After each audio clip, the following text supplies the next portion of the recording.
Baik, sebelumnya perkenalkan nama saya Musdalifah, NIM 028, jurusan Bahasa dan Sastra Arab. Kali ini saya akan membawakan sebuah pidato yang berjudul Merenungi Sejenak tentang Perang Ibu bagi Kita untuk memenuhi tugas mata kuliah Bahasa Indonesia. Selamat menonton. Assalamualaikum warahmatullahi wabarakatuh. Yang terhormat dosen pengampu mata kuliah Bahasa Indonesia, yakni Dr. Syamhari SPD MPD, serta teman-teman seperjuangan yang sama-sama berbahagia. Pertama-tama marilah kita panjatkan puji dan syukur kita atas kehadirat Allah Subhanahu wa Ta'ala yang telah memberikan nikmat dan anugerahnya kepada kita, terutama nikmat kesehatan, kekuatan, dan masih banyak nikmat lain yang tak dapat terhitung jumlahnya. Semoga kita semua senantiasa dalam lindungannya. Kemudian salawat dan salam tak lupa senantiasa tercurahkan kepada junjungan kita Nabi Muhammad SAW yang telah menunjukkan kepada kita tempat di mana surga sebenarnya berada, yang tidak lain yaitu berada di telapak kaki ibu. Yang tentu kita memaknainya bukan secara harfiah, akan tetapi lebih kepada arti bahwa kita tak akan mungkin menemukan surga kecuali kita menempatkan diri kita dalam kepatuhan dan ketaatan kepada ibu.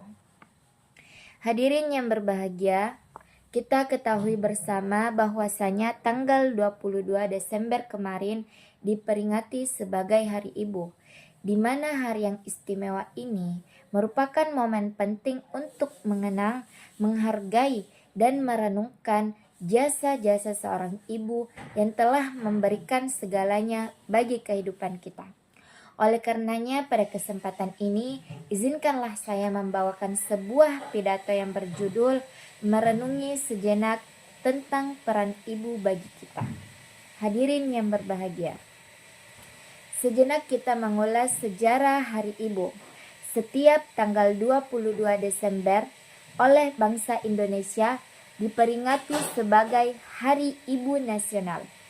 Tentu hal ini mengingatkan kita pada peristiwa awal yang melatar belakangi tanggal 22 Desember oleh bangsa.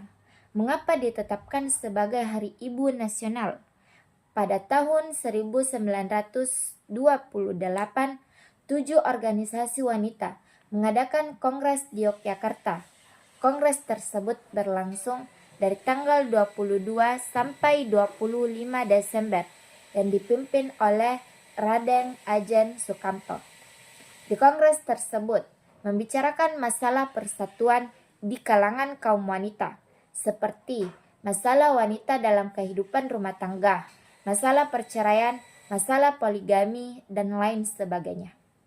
Sehingga Presiden Soekarno menerbitkan Dekret Presiden nomor 361 tahun 1953 yang menetapkan Hari Ibu Nasional jatuh pada tanggal 22 Desember.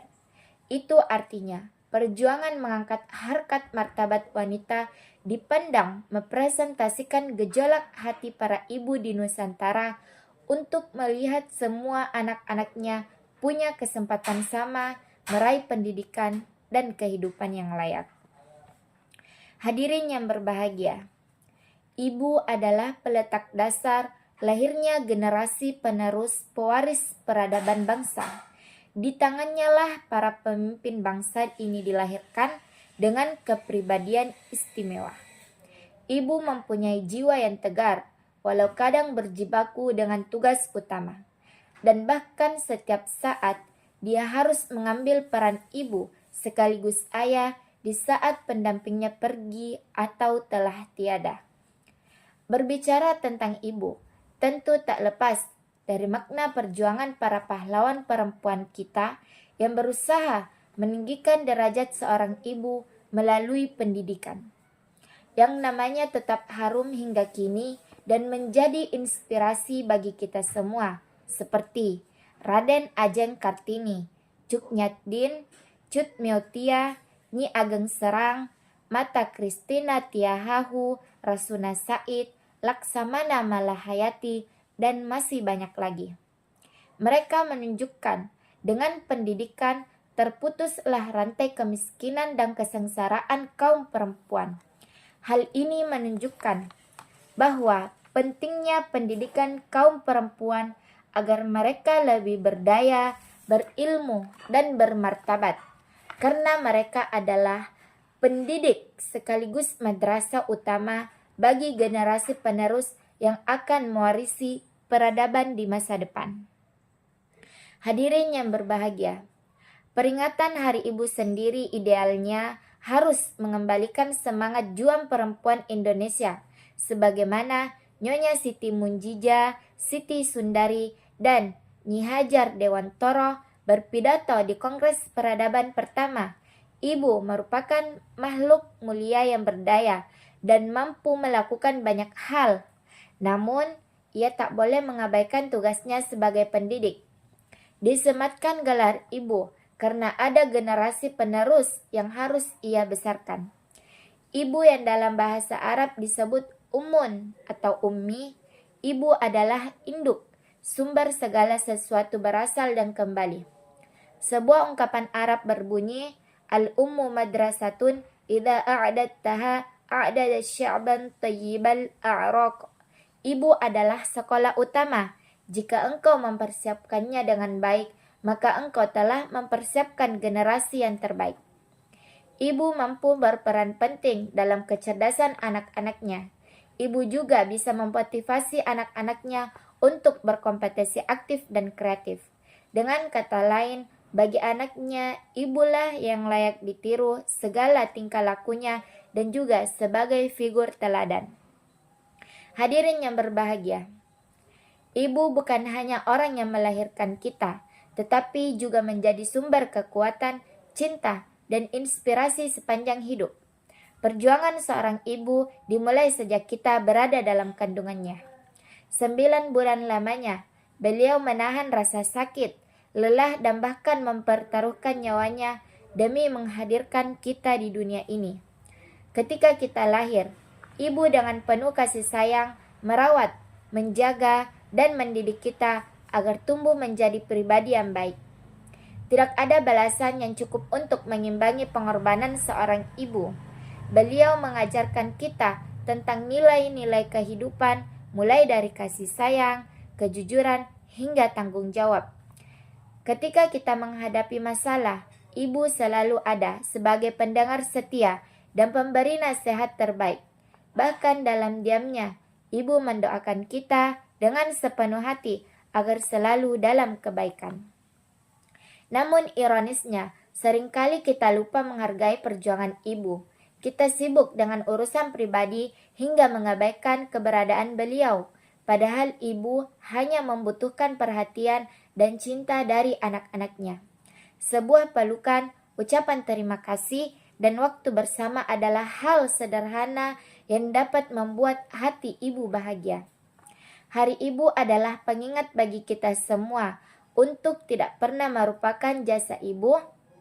Meskipun Hari Ibu hanya diperingati dalam 1 tahun sekali, tetapi kita tidak boleh melupakan hari-hari lainnya untuk senantiasa menyayangi dan mendoakan ibu kita. Tapi terkadang, di saat kita mendapatkan kebahagiaan, kita lupa berbagi dengan ibu. Padahal, dari sebuah doa ibulah kita diberi anugerah kebahagiaan tersebut oleh Tuhan. Dengan demikian, sangat tidak diperbolehkan melupakan beliau apapun keadaannya. Jangan sampai nanti di saat kita terpuruk, barulah kita datang bersandar atau mengeluh kepada beliau. Bahkan ridho atau restu Allah tergantung pada ridho dan restunya orang tua. Hadirin yang berbahagia, sebagai generasi muda, kita juga memiliki tanggung jawab besar untuk melanjutkan nilai-nilai kebaikan yang telah diajarkan ibu. Jadilah pribadi yang bertanggung jawab, jujur, dan peduli terhadap sesama. Dengan menjadi anak yang berbakti dan berprestasi, kita tidak hanya membanggakan ibu, tetapi juga memberikan kontribusi positif bagi keluarga, masyarakat, dan bangsa. Ibu adalah inspirasi terbesar kita. Jadikan cinta dan pengorbanannya sebagai motivasi untuk terus berbuat kebaikan dalam hidup. Marilah kita sama-sama belajar untuk mewujudkan pribadi yang kuat dalam rangka mempersiapkan diri menjadi ibu yang tangguh di masa depan. Perjalanan kita masih panjang.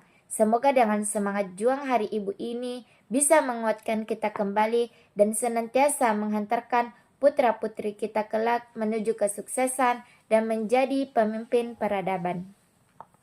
Hadirin yang berbahagia, sebagai penutup, izinkan saya mengucapkan rasa terima kasih yang sebesar-besarnya kepada ibu di dunia, terkhusus juga kepada ibu saya sendiri. Mari kita menjadikan setiap hari sebagai hari ibu dengan menunjukkan cinta, perhatian, dan rasa hormat kepada mereka. Semoga Allah senantiasa melindungi dan memberikan kebahagiaan kepada mereka di dunia ini.